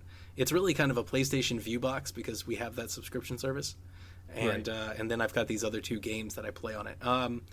I buy all my games really now through the internet, like with a browser. I don't really shop on the Wii U shop or the Microsoft Store or the PlayStation Store. So typically when these announcements happen and they go live, I kind of just go to the website, and if it is something that I think, I'll go ahead and add it to my library because it is a good game. I can't remember the last time that happened, but if there's something like that, I'll add it to the library, but I'm not downloading anything on my PlayStation 3. Yeah, it's pretty much lost on you then, the extra 2 titles that they're giving for PS3 for you. Along with everybody else who only owns a PS4 and doesn't even have a PS3, or if you don't have a Vita either, you're missing out on. I really wish they'd let you play games that you have in your library through PlayStation Now. There's no reason not to, unless for some reason the title's not available on PlayStation Now. But if there is, I don't see any reason why they shouldn't allow that. The reason that I think they don't currently is because PlayStation Now is available on your PC and on TVs and on so many things. But if they could let you do it like on hardware, so like if you're running a PS4, any game in your library you can run PlayStation Now on, and just restrict it to just that, or Vita, that would be huge. I would love that announcement. I might buy a Vita again. It might be my 4th Vita if they ever made that happen. Oh gosh. You can get them for like $89 now too. So. It's a good machine. Terrible OS, but it's a good game machine. All right, so before we move on to the news of the week, does anybody else have anything else they'd like to say on behalf of the online subscription gaming model as it stands today? So I have a really quick thing that I thought Q brought up an interesting thing last week, and I would love to hear your thoughts on it. He talked about how he, in many ways wished that these programs didn't exist, that he would rather have them spend the money in different ways on different things rather than giving us these games. Do you think there's any worry, like, if you're an Xbox One owner, you're getting 4 games a month? Are we hitting too many games potentially in some situations? Are there different ways or other ways we'd rather see them do this than giving out subscription games? I would like to see them have an option where you could opt out of the subscription service and pay a cheaper price for online play. So you could opt out of the games altogether, still be qualified for like discounts in online play, but like maybe it's $20 a year as opposed to $60. I would totally give up my subscription games on both services, probably, if I could still have the online play and be qualified for discounts at a cheaper annual rate. That's a good point. For me, not being much of an online gamer, if at all, I'll tell you right now, if they were to eliminate the free games with this, I would have no reason to purchase at all. So the online gameplay for me is a secondary benefit to I think the discounts the free games are honestly, because I buy most of my too, games yeah. because Right. I don't wait for them to come to PlayStation Plus, because if you're in that boat, you're still waiting for knack. So I buy most of my games, and the discounts are really what I get out of the service. And I think a lot of times when we talk about these services, we don't really talk about the discounts, and the discounts are aplenty. You save a lot of money by having it. I just wish that I could not have the subscription game part of it and pay less for the discounts and the online access. That makes sense. All right, and anybody else? Fair enough, then. We will move on to the news. This week in Play Some Video Game News. Jason, since you've been quiet for quite a bit of time now, let's give you the honor, the pleasure of presenting your first news story, sir. Boy. All right. This is actually probably my only news story that we haven't really already kind of touched on in some way, shape, or form. We have a new NX rumor out in the wild. I'm not familiar with the site that's reporting this. Let's Play Video Games. What? What? Sounds like they're biting another website. Ripping us off. All right. And this is Hackers! actually a report from today. Headline of Detachable NX controllers support motion control and force feedback. So we basically have Wii remotes you stick on the side. I don't know. So this is building on the report we got from Eurogamer that they would be a hybrid device, and we'd have some of these detachable things. But what we heard here is from Let's Play Video Games has learned that not only was the Eurogamer report accurate, but the detachable NX controllers will support basic motion control, similar in fidelity to the Wii Remote, plus and a form of advanced vibration force feedback. And apparently that these are going to be designed to phase out the Wii Remote over time, because they'll have much of the same functionality. And players with existing Wii Remotes will be able to use them for some multiplayer titles, but not all releases. I read this and I looked into a couple different places that were reporting on this. Like you said, I wasn't familiar with this site. I'm torn on this. So I did some homework, and the site was founded by some former employees of Destructoid in UK. So you would think this might have some legs on it. However, in the same token, it seems like their site just started. Yeah, that's what... their podcast has like 4 episodes or 5 episodes. So I'm wondering if it's a publicity grab and utilizing their name, their history a little bit. So I'm not sure. It totally seems like a feasible rumor. Like, I could totally see it as being legitimate. Mm-hmm. But it just seems...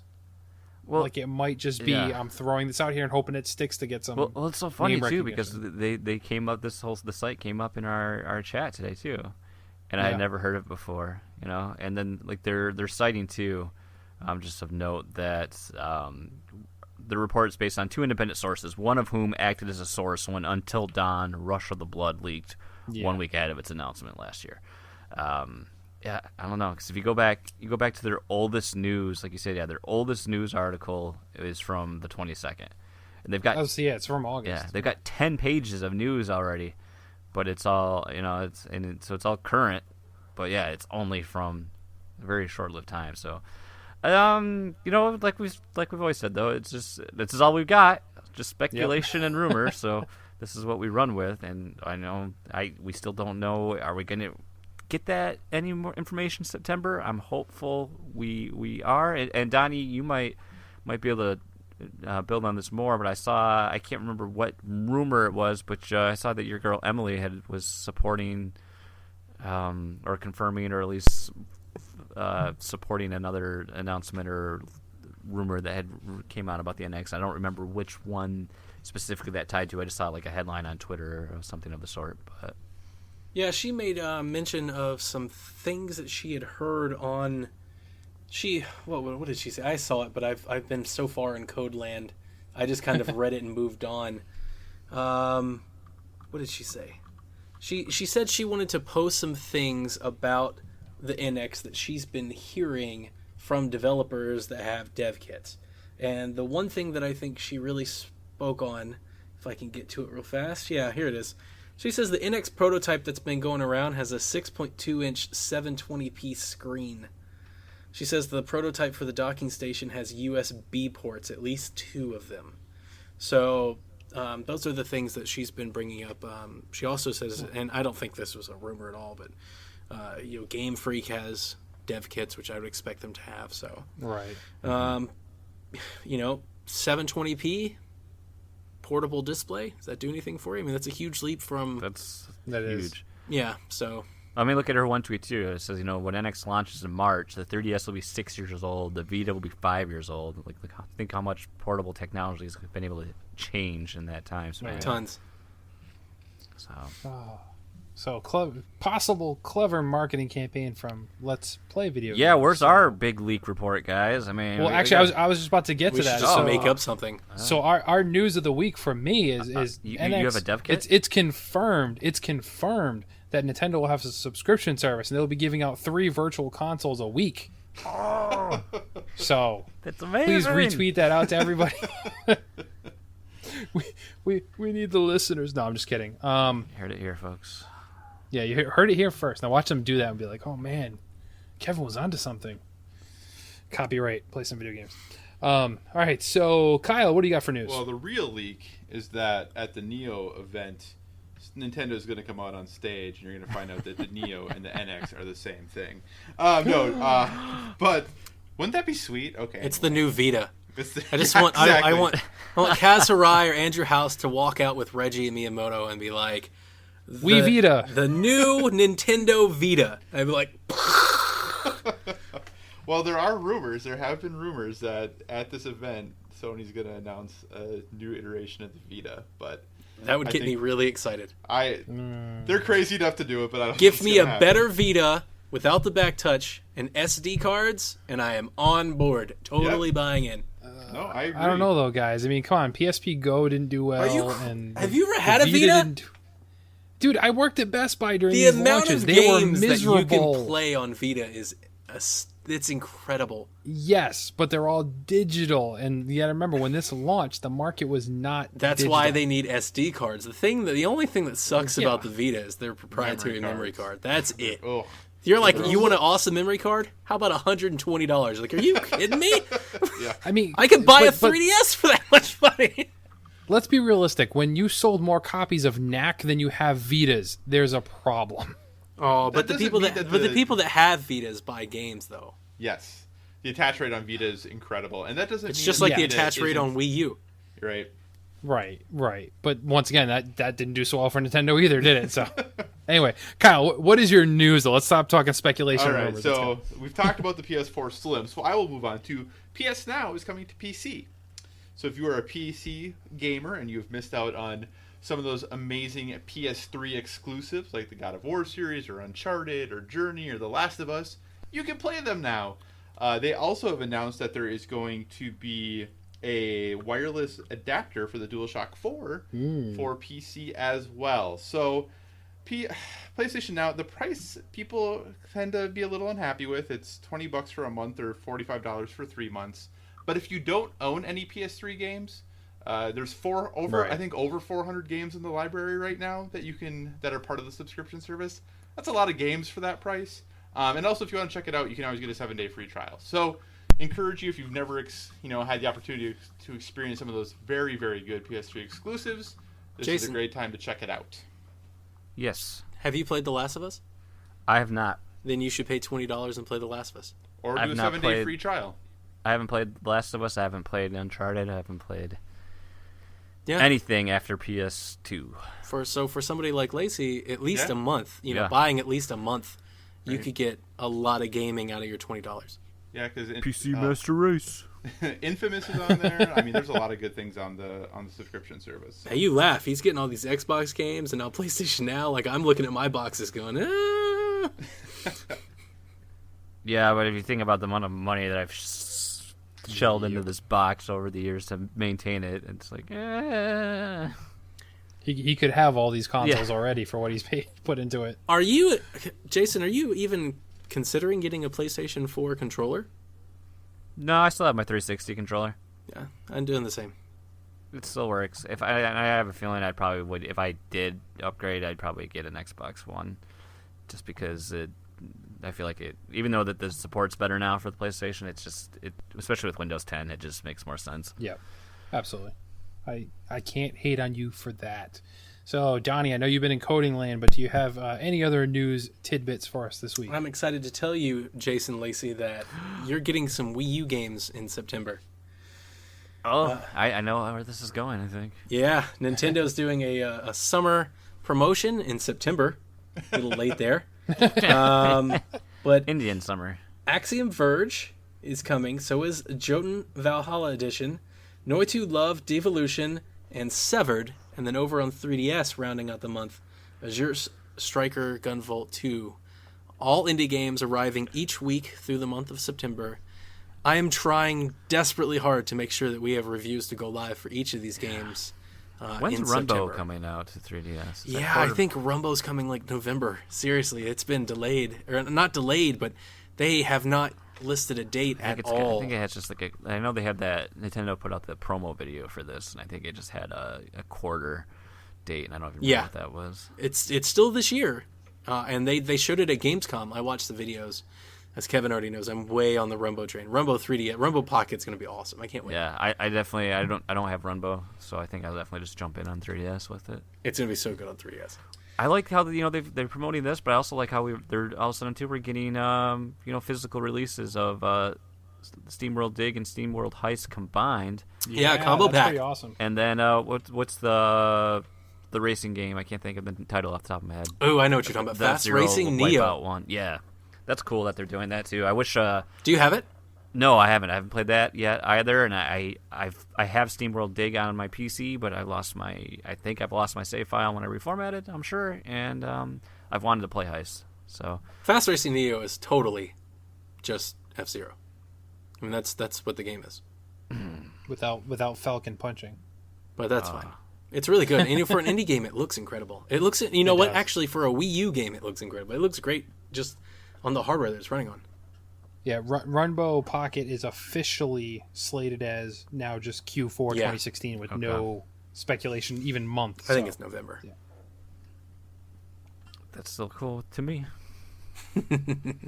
Donnie, Awesome. a couple of those games I've already played, so we could do reviews for them before they come out if you wanted. Awesome. Yeah, definitely. I know you've played Severed, right? Yeah, Severed and Axiom Verge. Yeah. And you were very excited for Severed. It was great. Severed. It was really good. How's Axiom Verge? It's good. It's definitely good. I think especially the fact that it was made by one guy. If you enjoy a solid Metroidvania, it's a good time. Ooh, that's always a good thing. Mm-hmm. Oh, okay. Does anybody else have any other news? I know we kind of touched on some other people's news articles in our topics today, but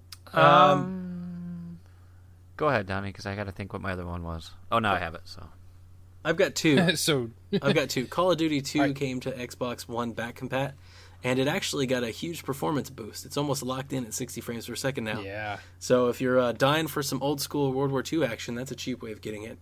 The NBA 2K17 demo comes out, and it lets you start the career mode early.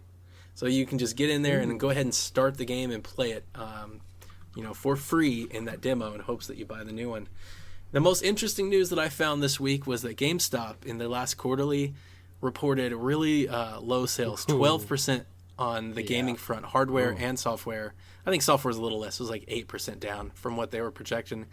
And I thought it was interesting. Here's the interesting part of the story, is that the CEO blames the Scorpio and Neo announcements. He said, well, the companies, all three companies and the NX, let's be fair, they said that all three companies have announced hardware coming in the future, and that's why sales have dropped 12%. sure. I can see that. So now I want to ask you this. Everybody's been expecting like this huge fall, sales window because we've got all these games, but do you expect the hardware to trickle off and people, waiting? I think, all right, so him trying to blame the NX, that's kind of ridiculous. Everybody's known the Wii U is quote-unquote dead man walking at this point, so they were not, they couldn't have been expecting a high hardware sales this fall, winter for Wii U. That's just ridiculous. Now, sure, the announcements of the more advanced consoles for the other two, I could see, based on my experience, my many years of management in Best Buy, that could definitely put a thorn in your side because some people are going to hold off and wait for the more powerful one. But on the flip side of that coin, though, 12% a lot considering that these Slim and S versions, coming out at a cheaper price point, bundle that in with Black Friday deals where you're probably going to get one or two games for free on top of that, should continue to move some more units. So I think anticipating a 12% drop is a little extreme. I think realistically, if you want to blame the new hardware, you're probably, and this is just purely from experience, you're probably expecting more of a 5 to 8% dip in hardware sales based on that. But it's kind of crazy because the people that are buying this more advanced hardware more likely are going to be the people who already own the hardware and were not going to buy this fall anyway. But the people buying this fall are the ones that were waiting for a price drop in consoles that are now going to get it with these slim models and holiday bundles. So I think that's just kind of a load of crap based on my business experience. But it's, they got to say something. So it's tough times in GameStop land. I mean, people are buying less and less used games. They'll go digital. The crazy sales that the subscription services are, offering out there, I can go into GameStop and buy a used copy of Knack for, I think, like $15. But yet 3 months ago, it was on the PlayStation Store for $3. They need to kind of reevaluate and kind of recoup and try and figure out what they can do to be more competitive with the ever-changing digital market. But to point the finger at the companies that fuel your sales, period, doesn't quite make sense in this instance. And I would expect a drop, but not nearly as much as they're claiming. Yeah, I could see it contributing to a degree because I mean, if you figure that, the new Xbox was announced at E3 and that PlayStation talked about the Neo just before it, and then people seeing like, well, okay, this awesome console, for the new Xbox One's coming out in August. Maybe June and July. I mean, it seems like June and July definitely were down. Xbox was the higher selling console, but when you have the 3DS outselling the Xbox One in July, that probably means something.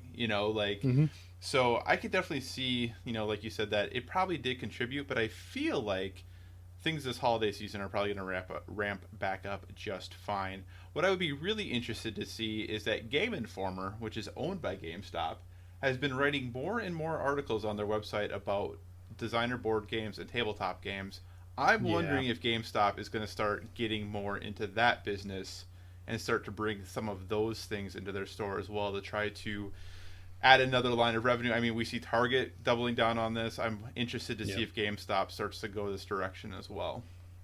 I think they definitely will. I mean, they contribute already way too much sales floor space to like pop vinyls and stuff like that. Like it's just obscene the amount that they have where it's like, okay, you don't need that much. You can dedicate like a 2-foot section to gaming only pop vinyls, and that would make more sense than what they carry in their stores now. Plus you figure with the exit of Disney Infinity, Amiibo is starting to ramp down a little bit, at least for now, that the Games to Life model is shrinking a bit, that they'd have more real estate in their store to put something more profitable, whereas profit margins on something like a board game is significantly higher than it is on a video game. On average, once again, I can speak from experience, the actual profit value on a brand new release title, so you walk into a store, launch day, you pay $60 for this game, that company is making, let's be realistically, best case scenario, about $8 per unit on that game.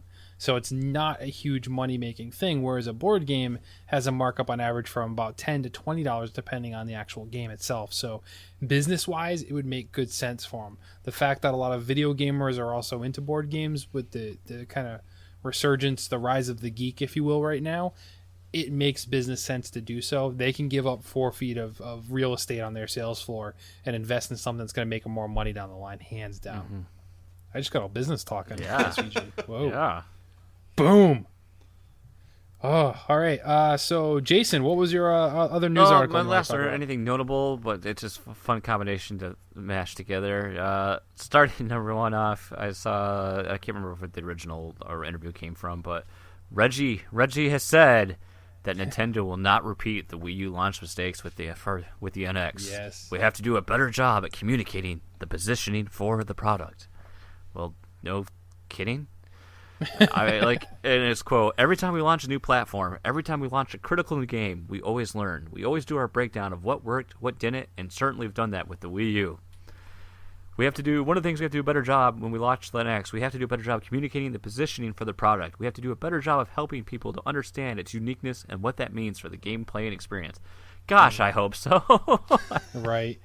It's crazy because I like Reggie. And he seems to be the most realistic, I think, amongst the people you hear from Nintendo a lot of the times.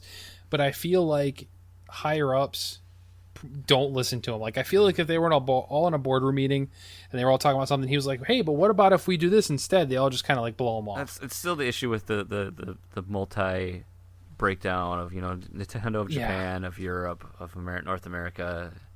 of America, and then there's of Canada, I believe, is separate now too. There's not just North America. I mean, it's just it's they need to let Reggie sit at the big boy table. When you look at the American market versus the Japanese market, right, as far as game sales are considered, you'd think they take our perspective into consideration a little bit more. But Nintendo is still very much a Japanese-based company, and I think they need to start tuning that message a little bit and listening to Reggie, because I mean, like you said, it's kind of a no duh comment, right? But maybe to some of the people in Nintendo, they were like, oh yes, that's a good point, we probably should think about how we want to angle our message on this one, because I could totally see him not having thought of that, because the Wii was a very weird launch concept. Now yes, the Wii did critically very well, obviously, right? But when it first came out, everyone was like, well, wait, how does this work? And it wasn't until people got their hands on it or played it at somebody else's house or got grandma to try it out that people really then accepted what it was. Mm-hmm. If Nintendo wants this, I don't want to say second chance at this point, they're on like the 4th or 5th chance with most gamers, they need to land the message very clear up front. What is it going to be, and why do I need it, and how is it going to change gaming? And sneak preview, hopefully by the time this episode actually drops, my next rant will be out, and it's all going to be about Nintendo. Oh, and it's on how, sneak preview in case it's not up, that how Nintendo needs to speak up as to what they're doing, and like right now. So that's the next rant. So I won't get into it too much, but they need to do something. I don't really remember too much of the Wii U reveal at E3, but I went back, I think, through Reddit, and I watched that beginning of that conference when they showed off the system, and all they showed was the gamepad. It's all they showed. So it's no wonder people are like, oh, it's like this an upgrade for the Wii. Okay, so I've got this gamepad now. All right, cool. Me as a Nintendo fan, I didn't know what it was. I was confused, and it was like the day after their presentation when I finally found out what it was. But I had to dig for it. The average consumer just would be like, oh, cool, I get a new attachment for my Wii. Awesome. Because those people bought all those stupid attachments Nintendo kept shoving in their faces with, the Wii Sports Controller. Hey, you need this fake tennis racket to attach to the front of your Wiimote for this semi portion of one game you'll ever play. Like it was very weird. So I could totally, they need to just be super clear, and they need to take some time with it. The new and the new 3DS, that needs to go, and then combined with that is like they keep like really pushing Breath of the Wild footage. Like every week they keep, and I mean, it's pieces from the live stream, but they keep like highlighting more and more of Breath of the Wild, and it's like, are they please be building momentum towards something, please? I have to think at this point, and I didn't think this way at first when they first showed it at E3, I have to think at this point, visually speaking, this game cannot look much, if at all, different on whatever the next console is called than it does on the Wii U at this point, because the amount that they're showing and shoving in our face for them to turn around and say, okay, well, we're going to launch with this on the NX or the Focus, whatever they're going to call it, and you've watched all this footage, I can't then see them say, well, this is what it looks like now, because they're launching on both consoles at the same time. So the fact they're showing us this much and didn't kind of let it ramp down after E3, instead they're kind of ramping up and showing more and more. Yeah. It's got to look and feel the same, I would think. Now, on a handheld, that's super impressive, Right. so don't get me wrong. But if they don't land the fact that, hey, this is amazing for a handheld, people are just going to poo-poo it, saying it looks nothing like the PS4, Xbox One, whatnot. But maybe we'll just we're turning this see- episode into Nintendo Shack. Yeah, right. Maybe we'll see some improved anti-aliasing, draw distances, and just general improvements that the Wii U can't do. I don't know. It's still looking at the videos, though. I'm still like, wow, I still can't believe that's running on possible Wii U hardware. Absolutely. But yeah, I agree with you. Nintendo Shack, be gone. All right, Sorry, and Kyle. then Kyle, you have anything else on the news list here? Just a very brief note that if you are a PS4 player, the beta now for Neo, the game that had an alpha back in April, May, is now available. So go ahead and feel free to download that if you want some samurai-style Dark Souls action. In theory, the game's still coming out sometime this fall. So if you are a PS4 player and want to check out the PS4 exclusive a little early, go ahead and check out the Neo beta. Awesome. So I think that wraps us up for the news of the week. So, children, I'm sorry, you don't have to go home, but you can't stay here. But before we make our mass exodus, does anybody have anything they'd like to plug this week? Donnie, let's go to you first. Yeah, come to the new website. Same website See as the before. fruit of Donnie's much inducive labor. Oh man, and I'm probably going to be working all weekend. I'm trying really hard to restore all of our images and everything from before, but some things we'll have to lose. None of our reviews or podcasts or anything. All that's already up and supported, but some of our minor stuff like weekly store updates and things like that, we're going to cut and just pick up where from this point forward, which I don't think is that big of a deal. But yeah, come www.playsomevideogames.com. Come comment on some of our posts. Come read all about Team PSVG and our staff and all that. Come check us out on Twitter @_PSVG. Like I said the other day, Wednesday, I think I must have shot out like 100 tweets that day. Just bad. blowing up So people's bad. phones. So definitely come engage, come argue with me, come tell me why I'm wrong about everything. Come at me, bro. Come at me, bro. Come at me, bro. Kyle, what do you got you want to plug this week? Well, I'd say if you want to read all of my archived PSN picks of the week that I've written every single week since we started the site, go to PSVG, but you can't anymore. But that's okay. I'll start anew. I will the train will keep rolling. Keep a master list. I do, actually. I still have them all saved. So if you want a Google There you Doc go. of an old one, let me know. But otherwise, follow me on Twitter at Psychocross, CYCOCROSS. You can also find me on PSN there. Got a few different things in the works. The No Man's Sky thing I wanted to do is not working out like I wanted it to, but we'll get it. Still plugging away at it, so that'll still work out. But have a couple of reviews coming out soon, as well as some more board game stuff. Awesome. And Mr. Lacey? Man, all my cool Steam sale gifts are gone. The Gaben. I poured so much time scouring the internet. Let's see here. You know what? Not this. Battle of the Beer. We shot a video yesterday. We're in a new location. We have a lighting rig set up now. We had 2 cameramen. It's going leagues beyond. So I don't know when it'll actually be up and edited, but it'll be good. It'll be good. It'll be fun. And who doesn't want to see my friend Lucas and I try to guess if a beer came out of a can or a bottle? Much hilarity will ensue. Much hilarity. So, and you'll find out what a beer bomb is. So, I mean, boy. what more could you want? And yeah, definitely. Beyond that, though, definitely check out the site because Donnie's put a lot of work and time and effort and money and so many things to get it back to where it needs to be, and that needs to be rewarded with your enjoyment. So, Do it. Absolutely. Donnie is put in a lot of time on rebuilding the website, so it's bigger, badder, and better than ever. Wow, so thanks. check it out. So also make sure, reminder to follow us on Facebook, facebook.com/play some video games. Click the little like button so you get little updates whenever we post something new on the site. We also have our Twitch and YouTube channels up and running. They were not affected, luckily, during our attack. And Donnie put convenient little links at the bottom of the webpage now, so you can jump right to those sites. Well, we also got a check new out video page. Oh, that's Yeah, true. and it's Yes. got those links on there, and we've already created some YouTube live stream and chat areas, and some Twitch live stream and chat areas. So, PlayStation meeting September 7th. Come at me, bro.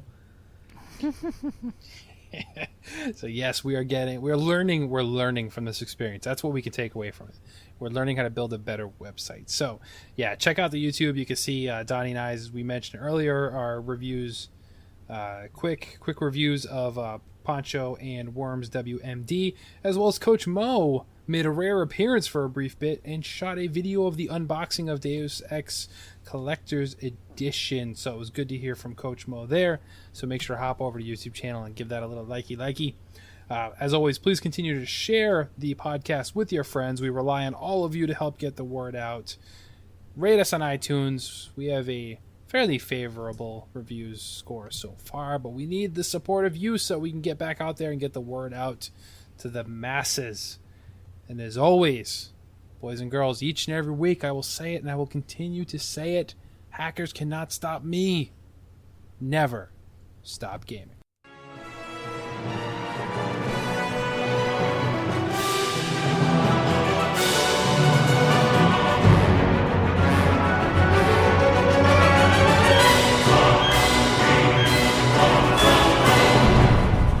Thank you for listening to Play Some Video Games, the official podcast.